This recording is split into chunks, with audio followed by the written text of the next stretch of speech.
Okay, welcome back mga scalper. Another technical analysis for BTC.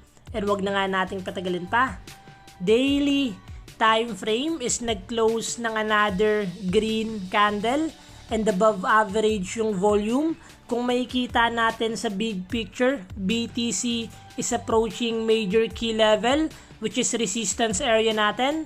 The moment na basagin ni BTC yung resistance natin and pakita niya tayo ng volume, possible na maganda yung magiging bear months natin and possible na road to 84k na yung BTC. But the moment na magkaroon tayo ng rejection sa resistance and basagin niya yung support area natin, possible na magkaroon tayo ng weakness sa buyers and maglaro pa rin yung momentum ni BTC sa bullish flag pattern na to. But currently, good news na we are on a buyer's momentum pa rin sa pinapakitang market structure ni BTC. We will always wait na lang kung saan magbabasag. The moment na basagin yung major key level resistance natin, continuation lang to ng uptrend.